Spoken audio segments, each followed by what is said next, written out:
Good evening, everyone. Thanks a lot for staying with us. You're watching Plain Speak with me, Shivani Gupta. A stunning case has come to light from agricultural villages in Tamil Nadu. Entire land of as many as 6 villages in Trichy district is being claimed as Waqf land by the Tamil Nadu Wakf Board. Yes, you heard it right. Not one mosque area or an Eidgah Maidan or patches of land. Entire villages, which are primarily Hindu population villages with centuries-old temples, are being claimed as belonging to the state Waqf Board in entirety. What's stunning is that despite no history of the Waqf Board or Islam in these villages, which are largely agricultural in nature, the local registrar refused to allow buying and selling of these lands held by locals in their families and settled for generations. To sell their own property, they were being asked to produce an NOC, a no objection certificate from the Waqf Board of the state. No wonder that there is high alarm in these villages, especially the village of Thiruchendurai, where locals have just learned that their own land doesn't belong to them anymore, even though they hold all the papers.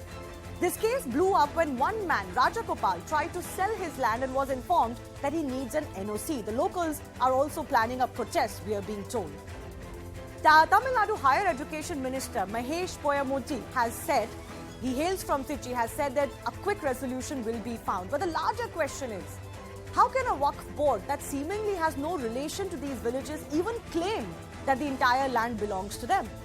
Can vast stretches of rural villages even belong to a religious body that has no relation to these regions at all? We will take those larger questions to our guests in just a bit, and a reminder that the man whose case blew open this entire scandalous alleged land grab case is joining us in just a bit. Listen in to the man himself who was told he can't sell his own land. But first, let me break down this story a little bit more. So this is what has happened. The Tamil Nadu Wakf Board has claimed that entire Thiruchendurai village is their property. They have made this claim to the state government as well. The Waqf Board claims that tens of thousands of acres of land in Trichy district actually belong to them, and these include vast stretches and entire villages. The authorities refused land sale and registry by locals, claiming that these lands belong to the Waqf Board. And a Waqf Board NOC, as I mentioned, was needed to sell any land in the village. This is what some of the villagers were told. The locals, of course, say that they have all the revenue department papers and documents that they own these pieces of land. This is what the registrar office is claiming. They reportedly said that there are encroachments on water bodies, Waqf Board properties and temple properties in this area, that unrelated persons claim and they hold lands with forged documents, and many are embroiled in legal disputes. That the state government took stock of this situation and took measures in 2016 to recover some of these assets, and then that's presumably the time that the Waqf Board also stepped in to figure out what properties they have under them and to recover those properties across Tamil Nadu. The state Waqf Board then asked the registration of deeds in respect of certain properties to be stopped, and that has created this latest impasse.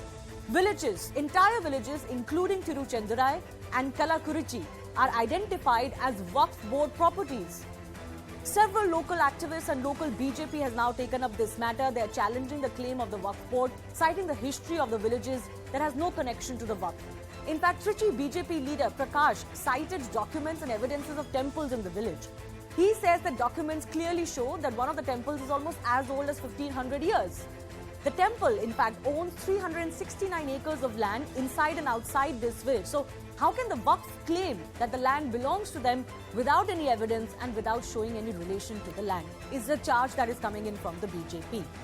Now, many of you will be wondering, how is it even possible that a Waqf Board or any other institution can just claim that vast stretches of land just belongs to them with no papers, or when others actually have papers?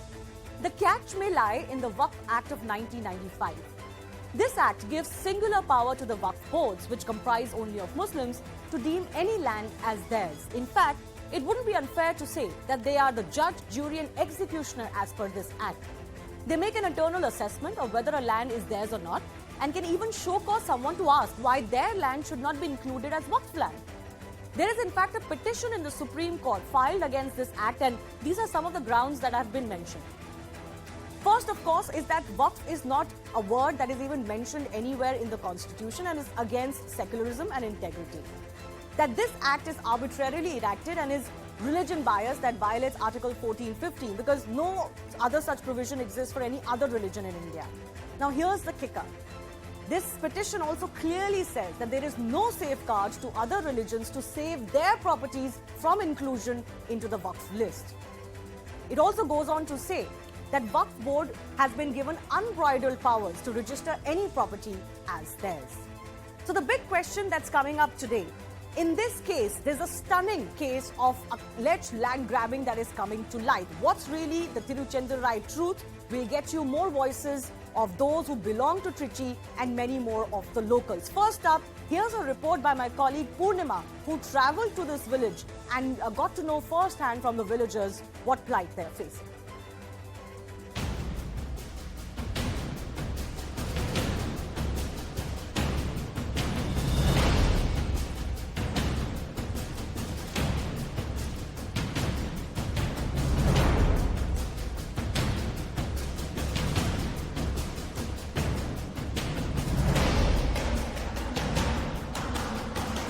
சவுக்கு பிள்ளையார் கோயிலுக்கு ஒரு acre இருக்குது. இந்த சொந்த நிலத்தையும் எல்லாம் எடுத்துருக்காங்க. இது இல்லாமல் கோயில் உள்பட இந்த கிராமத்தில் உள்ள அனைத்து மக்களுக்கு குடியிருக்கக்கூடிய குடியிருப்பு மனை முதற்கொண்டு கவர்மெண்ட்டில் வந்து வகுப்பு ஒப்படைச்சதாக சொல்லியிருக்காங்க. Is Thiruchendurai village one of the 6 villages in Trichy district that now belong to the Waqf Board. Anyone who wants to sell land or wants to buy land should now get an NOC from the Waqf Board.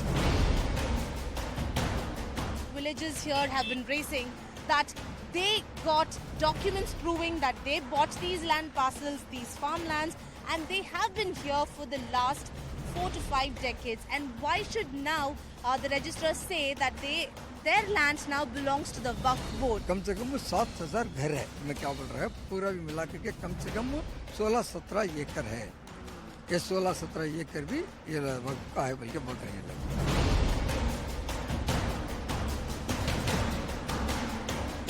Villagers are angry that the hard-earned money that they have spent building their homes and the farmlands, all these now no more belong to them as per the latest orders, and that's why protests are planned for the 14th of September.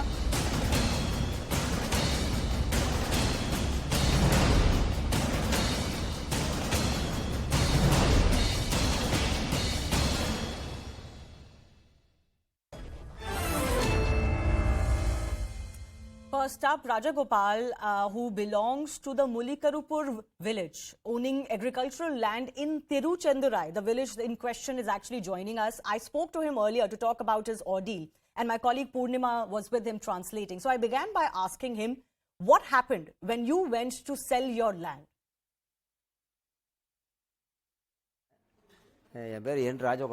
My name is N. Rajagopal. I belong to Mulikalambur village.